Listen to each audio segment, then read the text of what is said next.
it's okay. But at that time, too many of the Kurus ran after Samba and he couldn't get away with her. And so they caught them and so they had them back. So now what happened is that the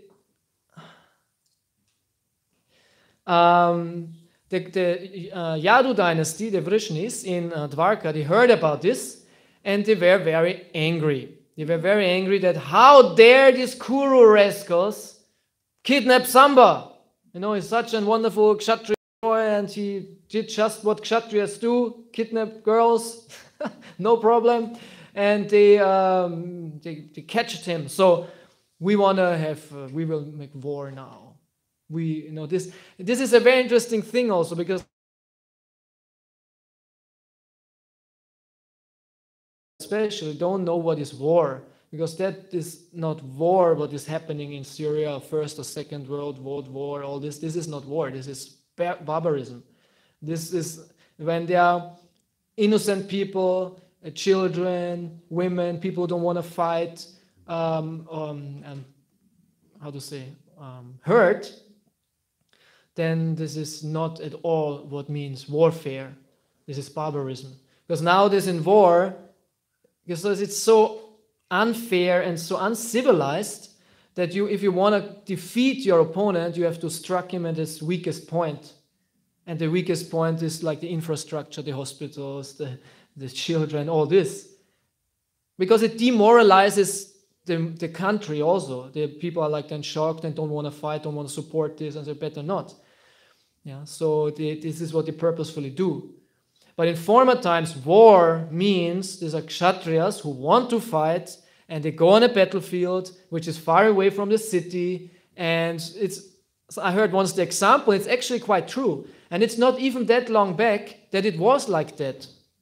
That when there's a war, the people of the country who might be attacked, the farmer might be like 200 meters next to the war, tilling his ground, not even being, you know, okay, war going on, you know. It's no issue, because nobody would go and kill the farmer or something, or rape his wife and take away the grains or something. A Kshatriya would never ever do that. He has a high moral standard. And war means I fight only with those who want to fight and who are equal to me or better, who are stronger than me.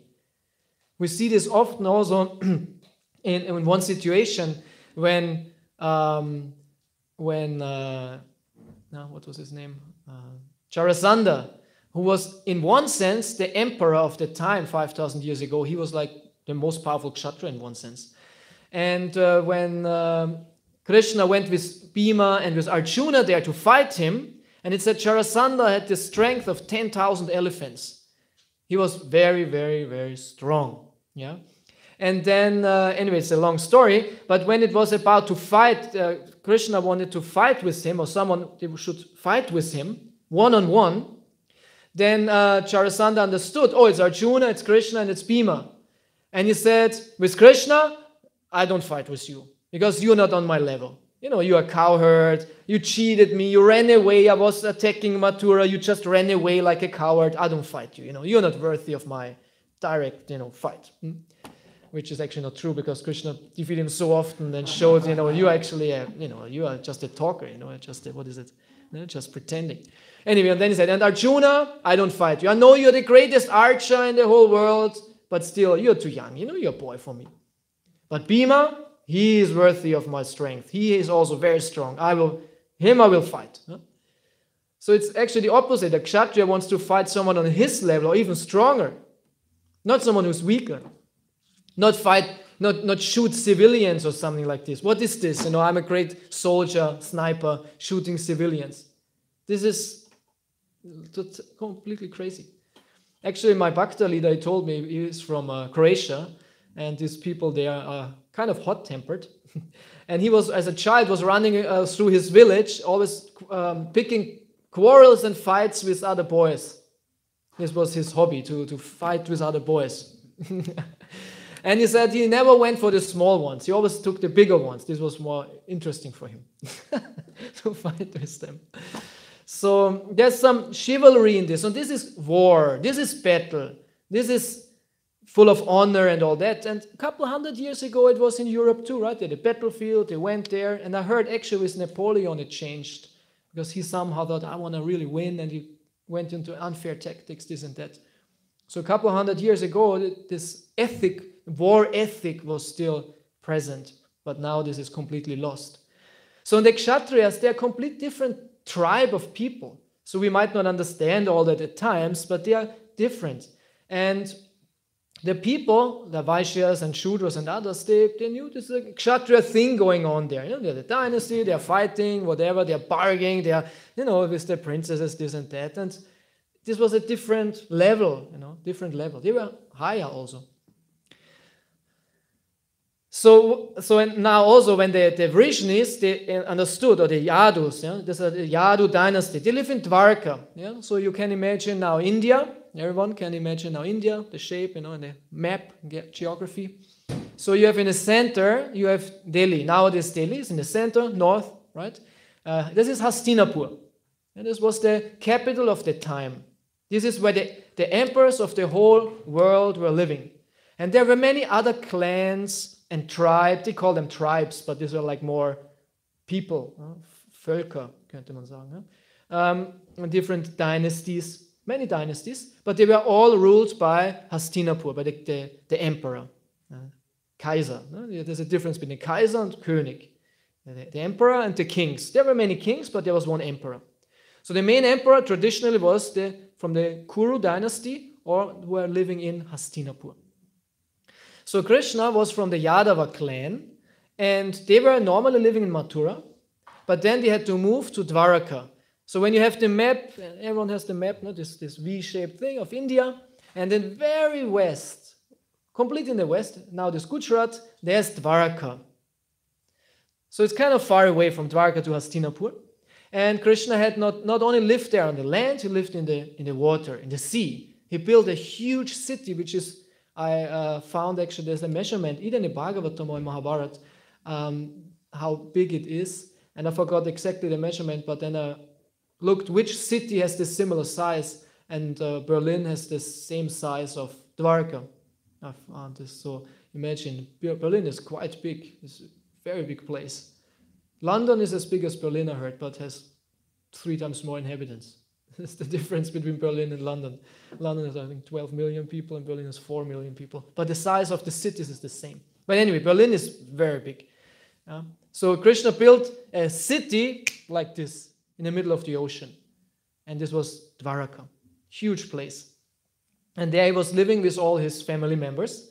So when now this Yadavas heard, so they are called Yadavas, or Vrishni dynasty, when they heard that one of their members, not just any member, this is Samba, this is the son of Krishna, that he is captured, immediately they said, this means war. We organize and mobilize the whole army, the whole Yadava army, and mobilize them. Satyaki, who was one of the generals, Kritavarma, everyone made sure the preparations are going on, mobilization. So there's one person now who is crucial in this situation. You can guess who is now coming the scene. Balaram, Balaram, because Balaram has a certain affiliation with the Kurus, especially with Duryodhana. Because at that situation, Duryodhana was the ruler. We have to understand. If Yudhishthira would have been the ruler, they wouldn't have attacked them, because they had very friendly terms. But Duryodhana anyway is a rascal, so they thought, okay, we go there. And if the Yadavas would go there would have been no Kurukshetra. They would have finished them off for sure, definitely. Yeah. So then Balaram said, oh, cool down, everyone. Everyone was like, war, a Kshatriya thing, like, typical man on testosterone with weapons, then they become really enthusiastic. Give a man a weapon and he becomes fired up. Wow, a weapon, very good. Wow, I want to fight. Use this. Kshatriya spirit. So and Balaram said, no, come on, cool down, everyone. We don't want to make war because of that thing. Let me check it out. I will go there and I will see what I can do. Yeah. So Balaram himself, and I want to switch then to this funny part of the Bhagavatam, he went to the Kurus, and in the big court, we have to imagine this was Hastinapur, this was the center of the world. and this is the main palace where the emperor resides. Must have been a huge palace with halls and columns and opulence and right. When Prabhupada, it's very interesting. When Prabhupada was in Paris, it's a very funny story.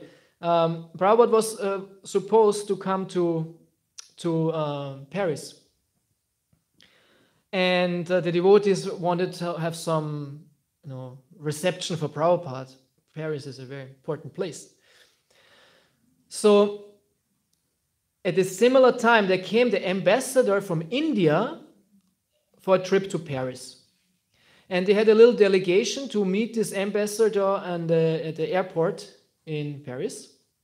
And the woman from the Paris, what is it? I don't know, mayor, yeah. She didn't know Indian customs and how to receive an Indian guest. And she was a little bit, überfordert.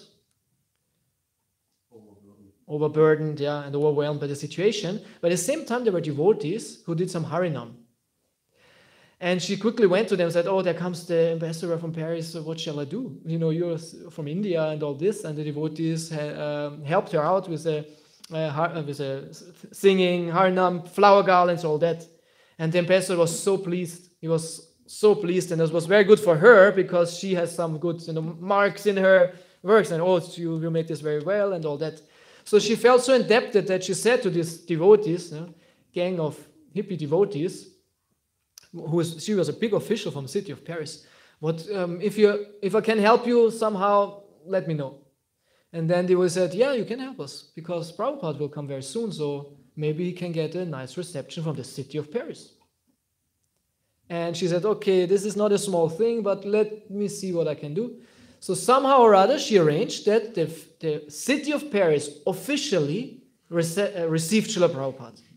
It's a huge thing. This is even bigger than Germany or in Berlin or something, because they have even more this national pride and tradition. In Germany, this is kind of not gone, but not so much there as in Paris. And it was very funny because this reception happened at the same time devotees were all the time imprisoned, because the police always put them in jail. And at the same time, Prabhupada was officially received by in Paris. At the same time, devotees sat in prison. So this contradictory thing was going on.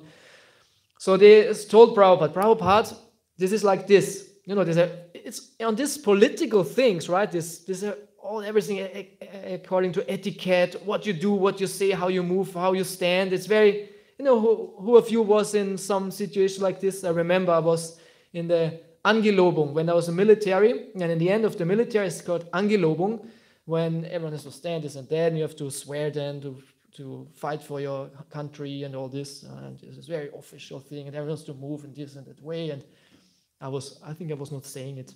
Oh, I don't say this, I will die for my country or something. I don't know. Because it's a group thing, so it was not checked individually. Anyway, so these official things were, they told Prabhupada, okay, you sit here, and then the mayor comes in, and when the mayor comes in, you have to stand up. It's the mayor of Paris, it's a big post, and then he will speak something about you, and then you can say something, this and that.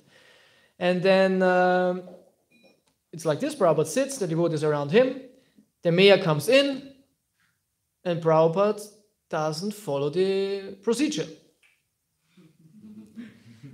Because now Prabhupada should stand up for the mayor. Normally you stand up. When some great person comes, you stand up. You don't sit. In the school also, we learned this. When the teacher comes, you have to stand up. Nowadays, probably it's not there anymore. The teacher comes in and do what you like, we don't care. So, but at that time, of course, in this situation, so mayor comes in, Prabhupada doesn't stand up. Mayor is a bit bewildered. What's going on? You have to, I cannot start the thing if Prabhupada sits. And then the devotee said, Prabhupada, you should stand up. And Prabhupada said, stand up for whom? So cool, so cool. Stand up for whom? Of course, for no one. Sorry, Prabhupada. For the mayor. Prabhupada doesn't stand up for the mayor. So, Who is the mayor? Prabhupada is the ambassador from the spiritual world. He's the, what is the mayor from Paris? What is Paris?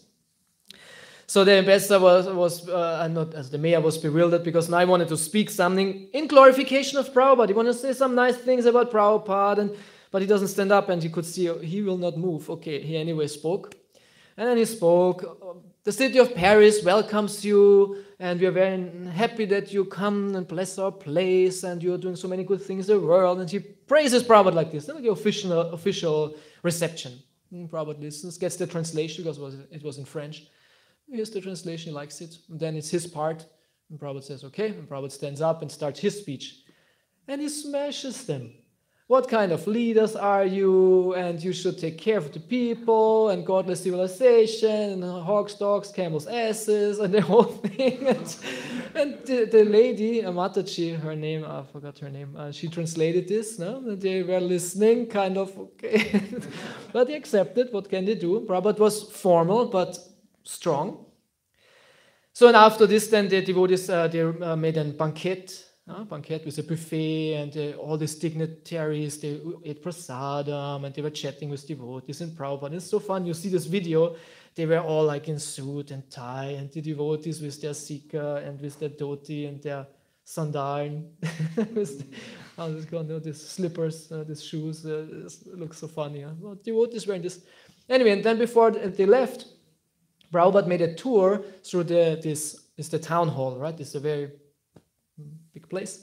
And they made a tour to all these rooms and the halls. And Prabhupada was watching this town hall, this building from inside very carefully. And he was very amazed. And looked at these columns and there's this, what's it called? No? There's paintings on the ceiling and the gold and everything. And Prabhupada remarked to a devotee and said, oh, I didn't know that such things still exist in Kali Yuga. Very interesting, huh? So he was looking here, and you could see in the video that Prabhupada really watches this everything and looks everything. Huh? So this is some, how to say, reste, remnants of former times. It was different. Nowadays, it will all go away. So I'm also from Vienna. I was studying in Vienna. I grew up around Vienna. Also, Vienna has still an old building, like Schloss Schönbrunn. When you go there, it's like a huge thing, and they built this so nicely. Some of you have been to Schloss Schönbrunn? No. From outside, yeah? Yeah, also from outside. But it's really nice. This is where the Habsburgers were living. They were ruling Austria, Hungary. Like, this was a huge empire. So this was their, castle. And they built it so nice, so beautifully in this huge park. And then the park goes up a bit, and when you go up and you look down on it, like it's not too high, you see all the symmetry. This huge building, how perfectly in symmetry it is, and how amazing city building is actually, and how must have it been in former times. So before, they were building the cities beautifully and how to say, in symmetry, and it was an art. Actually, it was an art. So, and this comes from Vedic times. In Vedic times, they were building cities like this. They were not just built here, built there, this and that. It was, the whole city was like an art thing. How to say? It was like And in the center of it, of course, is the best building, and this is where the king lives. So a huge building, halls and opulence and all this. So in this comes now Balaram, this great personality, to meet Duryodhana and have some negotiation going on. So what are you doing? It's an official, it's an official visit. So, but the members of the Kuru dynasty, they are devotees of Balaram actually. Balaram is the martial arts guru of Duryodhana himself. He showed him how to fight with the club. That's the reason why Duryodhana was such a good fighter with the club, that he could even match Bhima, who is almost invincible. So I want to read you this now. Balaram comes now to Hastinapur, to this, to the city, the central city, and meets this Kurus.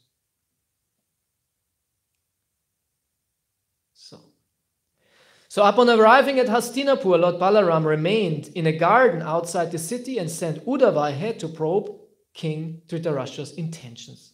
So it's interesting. He's not going inside. This was also an official thing. We always read this, right? If there's such a visit, they stay in some garden outside and they wait for the reception. You don't just enter the city. As a dignitary like this, like Balaram, you just go inside like a common person. Everything is very etiquette. Yeah? And very interesting, who is with him? Uddhava.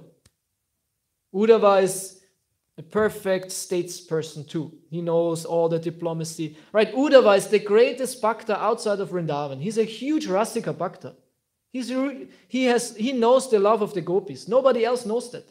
He's initiated in this secret. But at the same time, he is a perfect statesperson, statesman. He's down to earth, right? He's not like, oh, I love this, the Vrindavan Braj or something. No, he's like down to earth. He knows how things work. Like Prabhupada, huh? Huge Rasika Bhakta, but down to earth. So this is interesting. So, and he sent Uddhava ahead. So Uddhava is the person now, he's like the, what is it said, the messenger to say, oh, Balaram is here.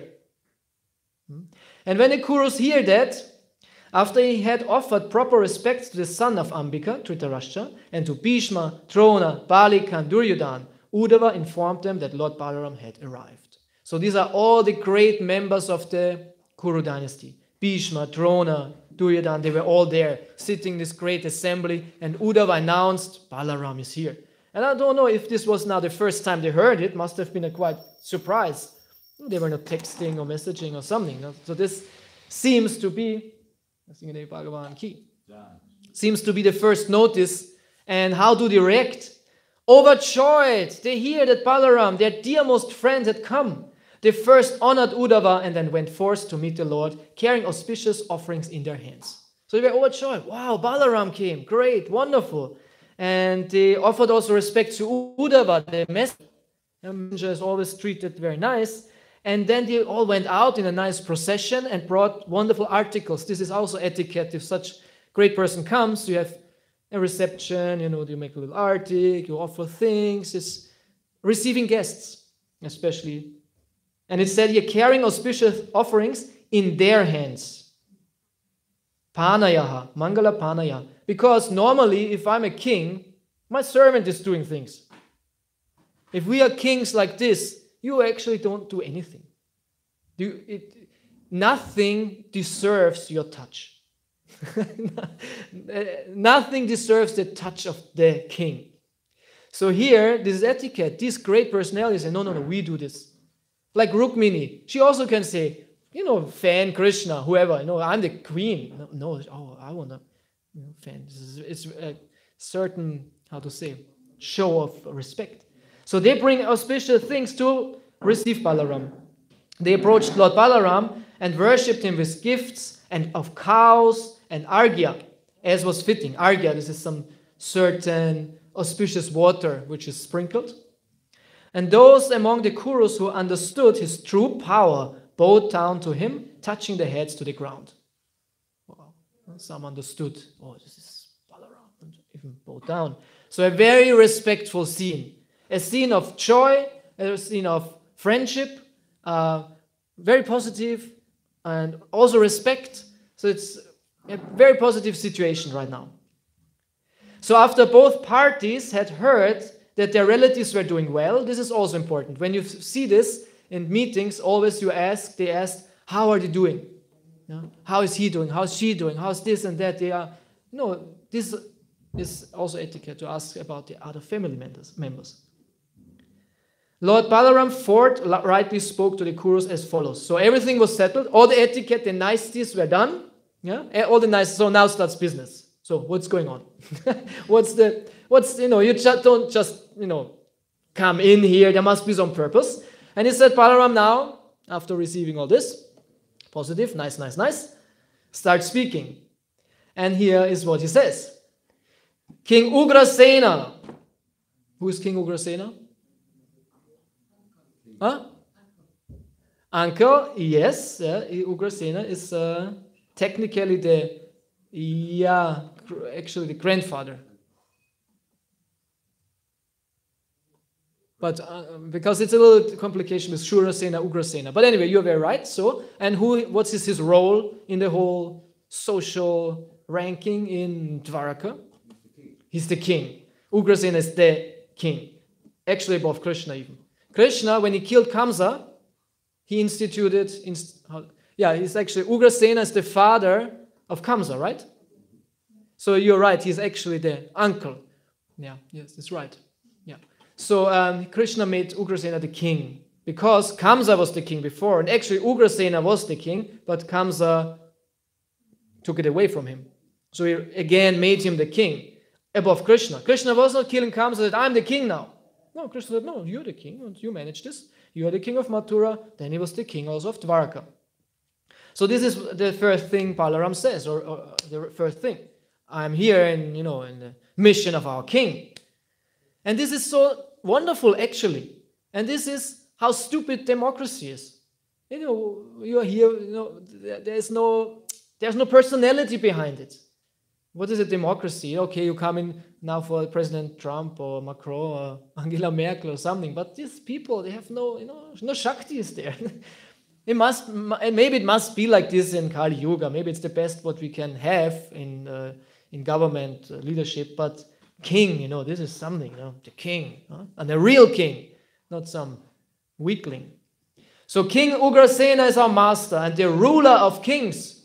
With undivided attention, you should hear what he has ordered you to do, and then you should do it at once. So Balaram is not beating around the bush here, speaking to the Kurus in such a way. Let's see how they like it. King Ugrasena has said, and now comes the message. Even though by irreligious means several of you have defeated a single opponent who follows the religious codes, still I am tolerating this for the sake of unity among family members. So even though you did something wrong, I will let it pass if so something comes. So it means he was fighting nicely, everything well, but you, because they went together and many overcame Samba. So this was not right what you did. You did something wrong here. Samba was right. So this is the first. That's interesting for making here discussion. I'm right, you're wrong. But I forgive you. So interesting diplomacy tactic here. Upon hearing these words of Lord Baladev's, which were full of potency, courage, and strength, and were appropriate to his transcendental power, the Kauravas became furious and spoke as follows. So they were not giving in. They were saying, oh, sorry, we did something. Okay, Ugrasena, Balaram. Oh, sorry, yeah, of course. No, they were like, what are you talking? The Kuru noble said, oh, how amazing this is. The force of time is indeed insurmountable. A lowly shoe now wants to climb on the head that bears the royal crown. Oh... Saying to the Yadavas, you are like shoes, and we are the crown, and you want to become now a crown. What is that? It is because these Rishnis are bound to us by marital ties that we have granted them equality, allowing them to share our beds, seats, and meals. Indeed, it is we who have given them their royal thrones. All you're just because of us. What are you talking about? If you're stupid, we take it away and you're nothing. All your Kshatriya thing, king thing, it's just because of us. Only because we look the other way could they enjoy the pair of yak-tail fans and the conch shell white umbrella throne and royal bed. So these are all insignia of Kshatriyas, of kings. So anyway, they keep on going, insulting Balaram, or let's say the Yadavas. And many other insults here. O best of the Bharatas, after the arrogant Kurus, thoroughly puffed up by the opulence of their high birth and relations, had spoken these harsh words to Lord Balaram, they turned and went back to their city.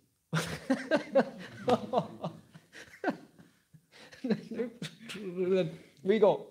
And Balaram stands there in this garden. So from a nice reception, everything overjoyed, it took a quite interesting turn. And now everything is a little bit intense. So what will happen now? What will Balaram do now? Say, oh, yeah, maybe I go back and tell Ugrasena, I don't know, what shall we do now? Or he becomes, let them do their thing. These are his devotees actually. He's probably forgiving and knows, they are just a little bit in Maya and he's happy and tolerant because it's Balaram, or what is he doing? Seeing the bad character of the Kurus and hearing their nasty words, the infallible Lord Balaram became filled with rage. His countenance frightful to behold, he laughed repeatedly and spoke as follows. He was angrily laughing, like, ha ha ha ha ha ha. Like, you guys, wait. Lord Balaram said, clearly the many passions of these scoundrels. What is a scoundrel? Like a criminal with bad attitude. Okay. Scoundrel. Okay, some bad guy, some rascal. Underhanded. But a big or small criminal? More like a pickpocket or a big... So hinterhältig. Yeah, okay. Now the Sanskrit is asadavaha. Okay, asadavaha. Not saintly. No? Okay. Clearly the many passions of these scoundrels have made them so proud that they do not want peace. Then let them be pacified by physical punishment, as animals are with a stick. Oh, Krishna, so nice, huh? Let them be pacified by physical punishment. So Balaram is angry and has something in mind. What will he do now? What is the physical punishment that will come about now? Only gradually was I able to calm the furious Yadus and Lord Krishna, who was also enraged, desiring peace for these Kauravas. I came here, but they are so dull-headed, fond of quarrel and mischievous by nature that they have repeatedly disrespected me. Out of conceit, they dare to address me with harsh words. King Ugrasena, the lord of the Bhojas, Vrishnis and Andakas, is not fit to command when Indra and other planetary rulers obey his orders. That same Krishna who occupies the Sudharma assembly hall and for his enjoyment took the Parichatta tree from the immortal demigods, that very Krishna is indeed not fit to sit on a royal throne. So he asked a couple of rhetorical questions, and then,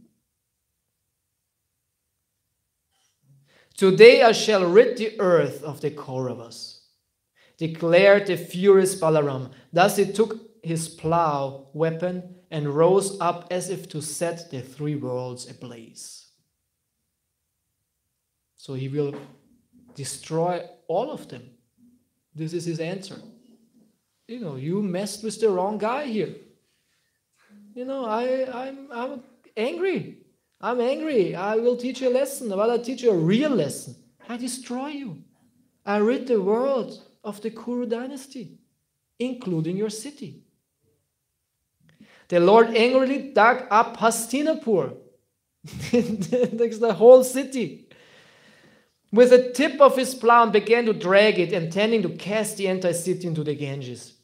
So what kind of plough is this, right? He takes his weapon and somehow or other he takes the whole city and drags the city and wants to throw it in the Ganges, but of course, Yamuna, right? Yamuna. So he wants to destroy the whole city, the whole thing. We drop the whole thing with all the guys and you're gone. That's it. Fin. Seeing that their city was tumbling about like a raft at the sea as it was being dragged away and that it was about to fall into the Ganges, the Kauravas became terrified. To save their lives, they approached the Lord for shelter, taking their families with them. Placing Samba and Lakshmana in front, they joined their palms in supplication. So they understood, this is terrible. There was like a huge earthquake. The whole city was moving. Imagine, everything was upside down, loud, falling apart. And the only thing they knew what to do, we have to pacify Balaram. It's not too late, we have to run. They ran out, and they took Samba and Lakshmana, her name is Lakshmana, sorry, and put them in front to say, here, have them. We free them, no problem, and they're a good couple, they fit together, everything very well. We didn't mean it. Huh? So then after this, of course, Balaram was pacified. He accepted, okay, in the end, you understood. And it was a big marriage going on. Actually, the whole Yadavas came. Krishna, everyone came then to Hastinapur. And it was a huge celebration, a huge marriage going on. And happily they went home. So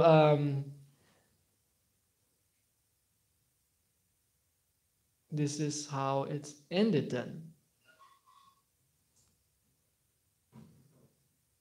I just want to see this.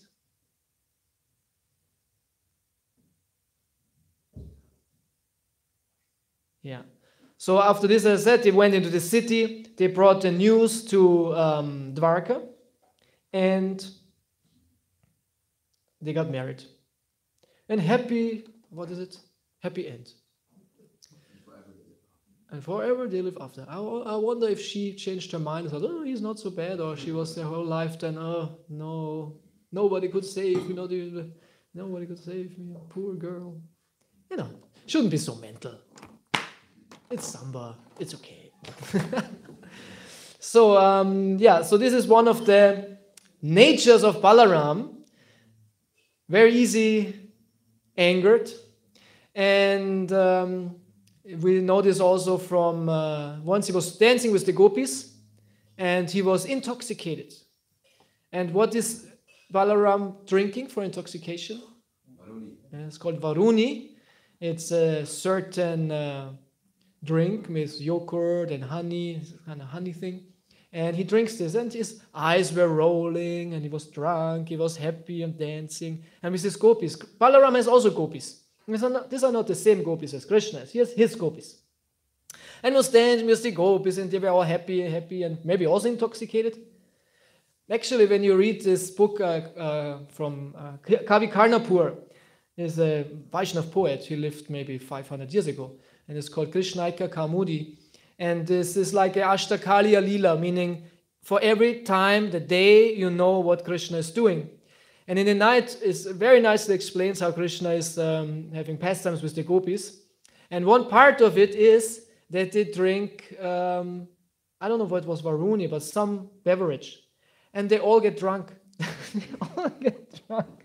And then so the gopis run around, everything moving, and look, suddenly there are two moons. I thought there's only one moon. Where's this moon coming from? It's like everyone is drunk and running around.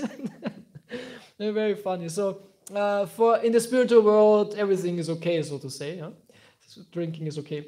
So Balaram was drunk and he wanted that the Yamuna comes closer, or somehow he wanted the Yamuna, and she was not coming because she saw, oh, Balaram is drunk and I don't want to hang out with drunkards. And then he became also angry and he dragged her with the plow. And another infuriating story is, of course, the reason why we have Sutta Goswami speaking the Bhagavatam. We know when Balaram, he went on a pilgrimage, and it was shortly before the war of Kurukshetra. And he came to Naimisharanya, where all the sages were preparing for their long yagya. And there was one guy sitting on the Vyasasan. His name was Romaharshana Sutta. And he's actually a disciple of Vedavyas. He's a direct disciple of Vyasadev, who got from Vyasadev the authority of the Puranas. Right? Vyasadev, he gave to different sages authority for different kinds of scriptures. And the Puranas were given by Vyasadev to Romaharshana. You shall be the authority of the Puranas. And Balaram comes in the scene, and we know everyone gets up, oh, it's Balaram, big assembly of sages, and the Romaharshana sits on the Vyasasan. Everyone gets up, oh, it's Balaram, oh, wonderful, great, and Balaram is honored. But only Romaharshana, he keeps on sitting on the Vyasasan, which is in one sense not wrong, because it said those who sit on the Vyasasan, they can always stay sitting, or keep on sitting, because they represent Vyasadev. And so, but when Balaram comes, it's different. When Balaram comes, it's different. There we should offer respect. So, but Ramaharsana thought, no, I'm not getting up. Come who may, I'm not getting up. This is my seat here. And Balaram was also fury,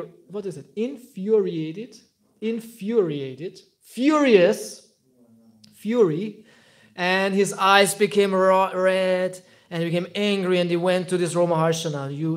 You rascal! And he took a blade of grass, and he picked him with this grass, and Ramaharshana fell dead from the Vyasasan. He killed him, died straight, with a blade of grass. I don't know, interesting. Why he was taking a blade of grass to show, I can kill you with anything, or what? Show of power.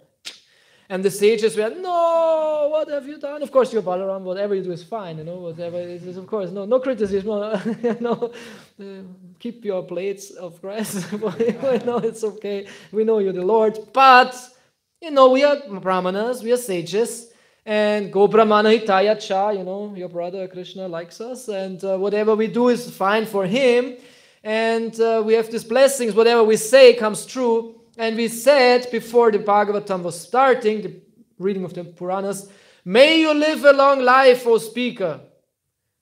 We gave him blessing to live a long life, so you kind of destroyed our blessings. So what shall we do now, right?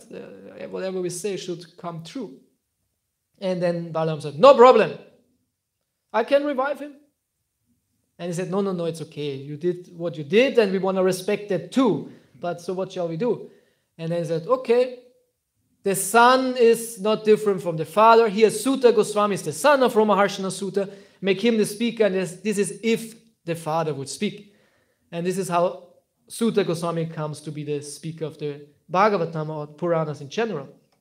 So there also we see, and then the sages said, okay, that's fine, but now in order to give an example to the common people, you should purify yourself from the sin of killing a Brahmana, and you should visit all the holy places, this and that. And this was also by Krishna's or Balaram's arrangement, because if this would have happened, he would have had to take part in the war of Kurukshetra. And so he had a good excuse of not being part of it, because he has obligation towards Duryodhana. And imagine Krishna fighting against Balaram on the battlefield of Kurukshetra. This is not possible. So in this way, he was not there and was making this long tour, visiting many holy places as long as it took until the Kurukshetra was over. And then he came right back to Kurukshetra when Duryodhana was fighting with Bhima, with the clubs. And actually Balaram was not happy. He said, stop it. But they were so fired up because finally, Duryodhana hated Bhima. He hates him, and Bhima hates Duryodhana. And this is what they were waiting for their kind of whole life. Finally to, stand face to face. I will kill you now. Finally, I can kill you. And both were thinking like this. And not even Balaram could stop them. And Balaram was like disgusted and left. Couldn't see that. Because Duryodhana is his devotee. And Bhima is also his devotee actually, so it was difficult.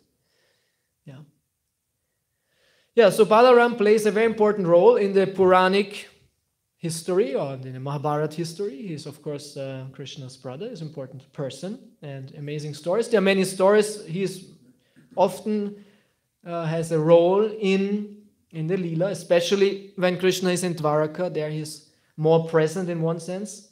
There are more individual stories, pastimes of his. And it's very auspicious to hear these stories. It's very wonderful and amazing. So we can take advantage of this Balaram Katha to become Krishna conscious, become Balaram conscious. And one last thing is that in our Gaudiya Vaishnava tradition, of course, Nityananda is Balaram himself. And he has his group of devotees.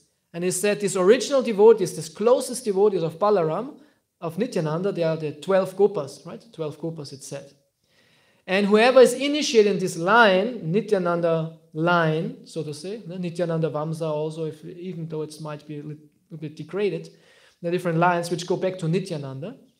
And these are then Gopas. They will go in the spiritual world back and will be Gopas. And the other side of our line, Gaudiya Vaishnavism, from Chaitanya Mahaprabhu, which comes through Ramananda Roy and Swarup Damodar, and then the Goswamis, is the Gopi line. All the acharyas in this line are in the original position gopis. And then the other side is the gopas. So this is also interesting part from, so to say, from Mahaprabhu, there's the gopis, and from Nityananda, the gopas. And they were very amazing devotees, but this is now getting too long. Yeah, thank you very much for listening. This nice pastime of Balaram. And yeah, so we will have some, what, bhajan now, or? Yeah, if maybe it's a question. Well, I think it's, yes? Was it Samba's wedding with Rochana when Balaram had this chess match? Was that it? It was a chess game and he smashed the teeth of the opponent that kept grinning every time he... Yeah. Yeah, this was Rukmi. Rukmi, yeah. This was the marriage of, this was Rochana. Yeah, Rochana, not Sam, because Lakshmana was the name. Lakshmana is the daughter of Duryodhana, and Rukmi's daughter is Rochana. And she was married with whom? Who was it? Because not Aniruddha. No, I think it must be Pradyumna. Yeah, I think it was Pradyumna.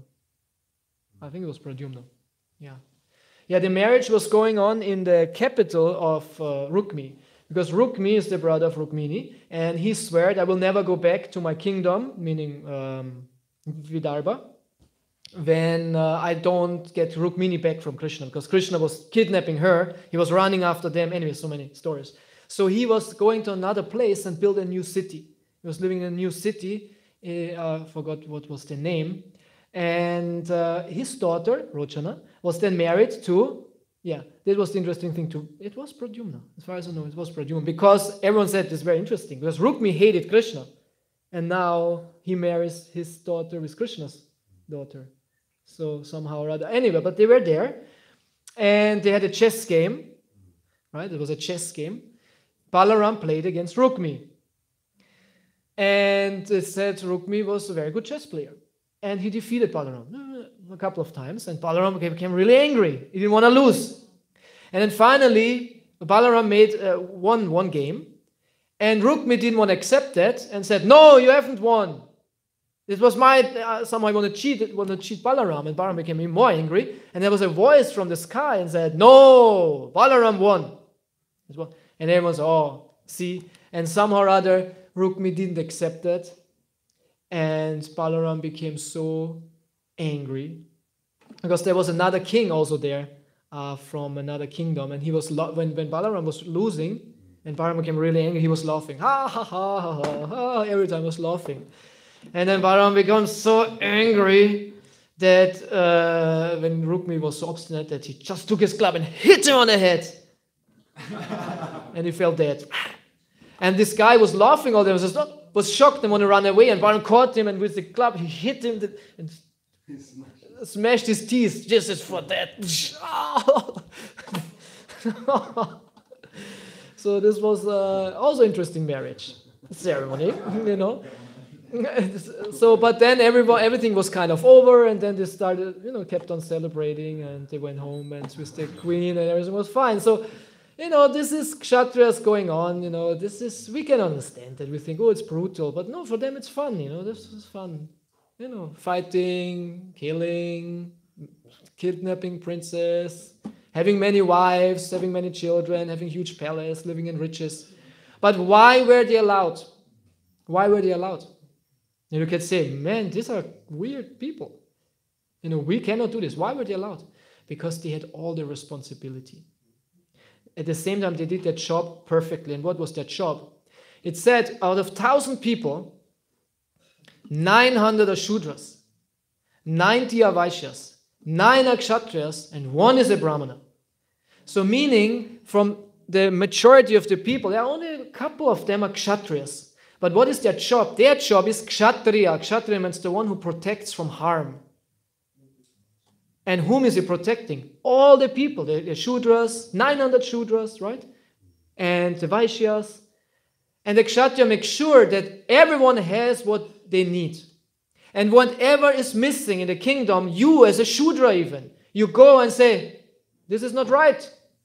And the Kshatriya will not kill you. He will not smash you. He said, what's not right? Because this is his honor that his kingdom works perfectly, and immediately will go out and take care of it. Right? So that everyone is happy in the kingdom. This is the job of a kshatriya. That means he has lots of stress. Lots of stress. Temple president knows. Everyone comes. Oh, this problem. Oh, that problem. Oh, the cows ran away. I have trouble with them. Oh, no milk is there. Oh, we need a new washing machine. Oh, this and that. Oh, I'm so crying. Crying lady comes. Oh, crying. She did this and that. Whole day. Whole day. This is president's job. Take care that everyone is happy. He has lots of stress. And because there's so much stress, meaning there's lots of duties, there has to be always a balance. And then, according of duty and of rights, right? So if you have lots of duties, you have more rights. So because they have so many duties, real duties, they have also rights of a bit more enjoyment, material enjoyment, to have all these things going on. Yeah. So this is the point. This is the point. This is the reason why for us it looks like this. But they did that job very well. Everyone was happy. And these kingdoms, even Duryodhana, he did his job well. They couldn't complain. The people could not complain. The kshatriya did his job right. If we would have a kshatriya now in this government, he would change a lot of things from one day to the other. He would have the power to change that everyone becomes happy. No corruption, no cheating, no all the stupid taxes, no criminals. You make sure there's no criminals. You can go out in the night, no problem. All the problems nowadays because there are no kshatriyas. This is the problem. You know what? They cannot protect the people. Now there's so much crime going on. You cannot go in certain areas at night. They kill you or something. It's coming more and more. In Sweden, I heard there's 60 no-go areas. 60 no-go areas in Sweden, meaning there's an area where there is not even police going inside. The police doesn't go there, because if they go there, they immediately attack them or burn their cars, meaning whatever's going on there, Sweden.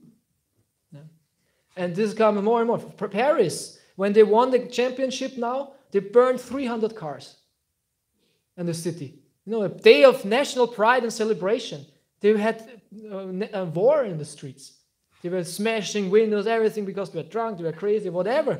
This is craziness coming. Yeah. So when you have kshatriyas, this is not possible. He will make sure. Yeah. So many stupid decisions nowadays in court. One guy raping a woman, stabbing her, this and that, gets 6 months. Things like this happen nowadays.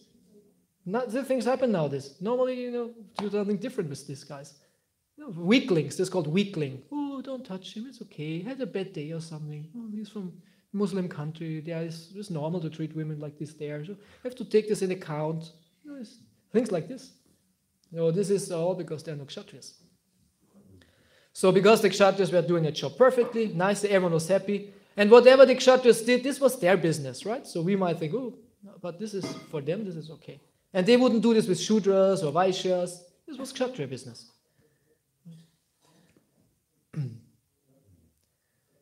Hail the king.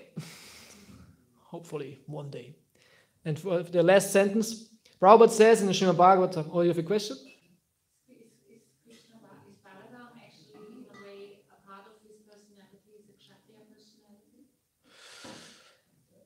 We have to differentiate between Vrindavan Balaram and Dwarka Balaram. As there is Vasudev Krishna and there is Vrindavan Krishna, Vrindavan Chandra. This is actually expansion. Krishna means Vrindavan Krishna.